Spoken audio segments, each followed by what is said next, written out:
Warning? Spoilers ahead for the Rings of Power episode 4. The Nazgul are coming in The Lord of the Rings. The Rings of Power hears every character Sauron might corrupt into his dark service. In J.R.R. Tolkien's The Lord of the Rings, the Nazgul, known to their friends as Ringwraiths, are an elite group of 9 ghostly villains doing Sauron's bidding, and their existence dates back to Middle-earth's Second Age, when the One Ring was initially forged. As part of Sauron's insidious plan for domination, he gave 9 of the magic rings created in a region to mortal men, who gladly accepted.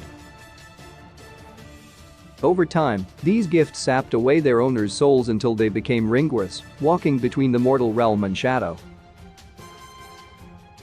Ringwraiths are bestowed with long lives and fearsome strength, but are absolutely subservient to Sauron.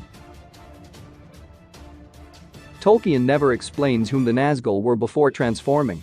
3 are supposed to be Númenórean in origin, and 1 was an Easterling, but nothing is said of the other 4, and none are named save the Witch King of Angmar, which probably wasn't his pre-Ringwraith moniker, and Camel the Easterling.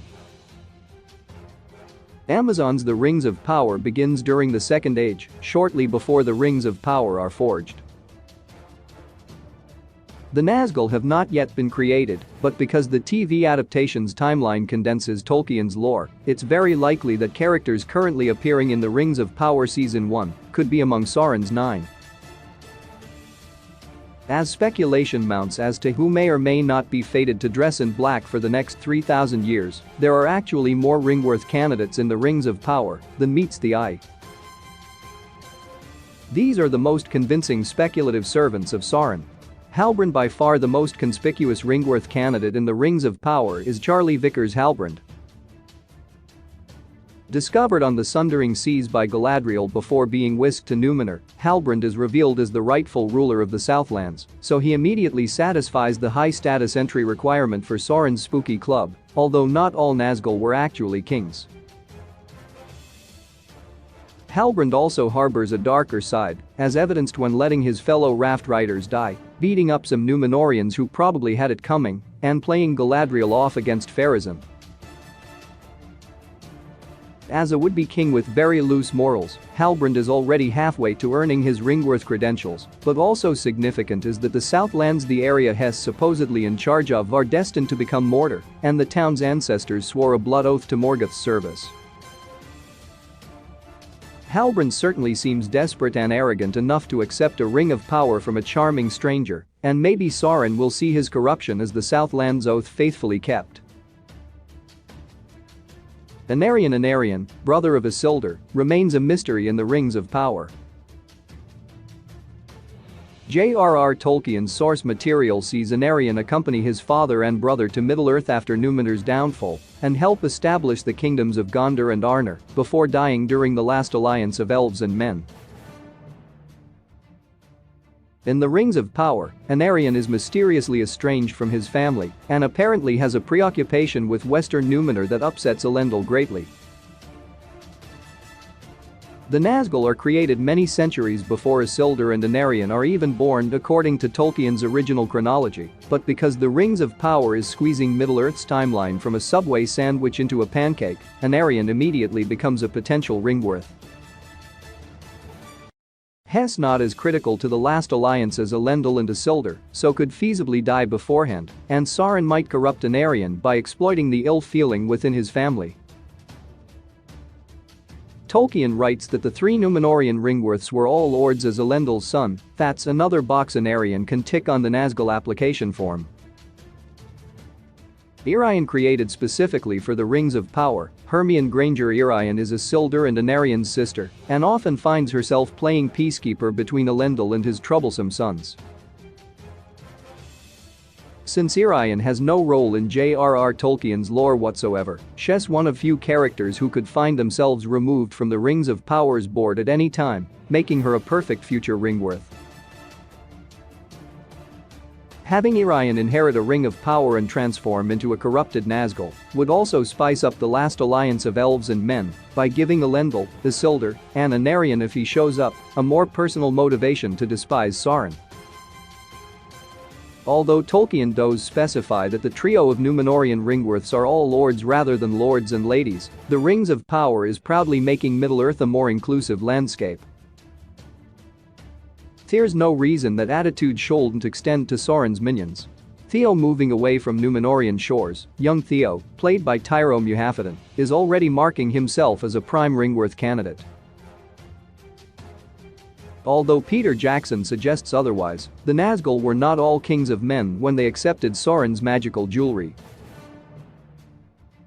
Though most if not all probably held high status of some kind, Tolkien writes more on how the 9 lucky winners became powerful, wealthy and glorious after receiving their rings of power. Theo has already unearthed a dark blade forged by Sauron and offered it as blood, and while potentially just a hallmark of teenage angst, the weapon seems to be nurturing an inner darkness within Bronwyn's son.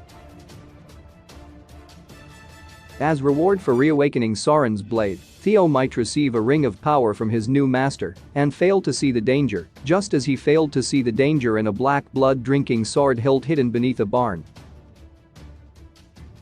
Theo could then go on to become a great warrior, as per Tolkien's Ringwraith lore, before falling under Sauron's spell. Keeman: The Rings of Power Episode 4 introduces Leon Wadham as Keeman, a witty, likable noble, and the son of witty, unlikable Pharazôn. Though seemingly added mainly as a love interest for Irian, The Rings of Power surely doesn't have time for youthful romance between two non-canon characters, suggesting Keeman was added for a different reason entirely. As Pharazôn's child, the rogue Joker fits J.R.R. Tolkien's statement that Númenórean Ringwraiths were originally lords, but having such sinister blood running through his veins surely also means Keeman is susceptible to magical manipulation. Sauron ultimately turns Pharazôn into his favorite acolyte in Tolkien's source material, so for the kinder, more down-to-earth Keeman to become a loyal Ringwraith as a means of the fates, punishing Pharazôn has a certain poetic justice.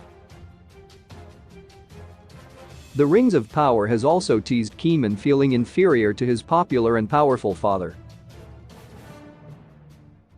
A Ring of Power could help the young apprentice redress that balance.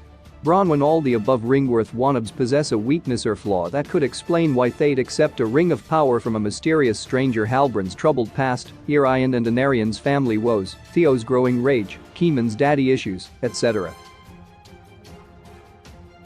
Naznan Bonitas: Bronwyn has no such chink in her moral armor, presenting an ethical bastion of goodness throughout the Rings of Power's early episodes. Believing in her fellow Southlanders and optimistic to a fault, it's impossible to envision a scenario whereby Bronwyn might wear a ring of power and become one of Sauron's Nazgul. Almost. Bronwyn would go to any lengths in the name of her son Theo, and once she realizes a dark magical sword is already munching on his soul, she'd surely do anything to lift that curse. A ring of power might be the only weapon in Middle-earth capable of such a feat. With all obvious signs pointing toward Theo breaking bad, what a switcheroo it would be if the wholesome Bronwyn took his place instead. Making that theory even more likely, Bronwyn has assumed control of the Southlanders in the Rings of Power, making her a leader among men, and is skilled as a healer. Tolkien wrote that some future Ringwraiths used their newfound power to become great sorcerers.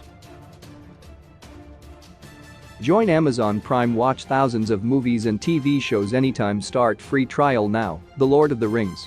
The Rings of Power continues Thursday, Friday on Prime.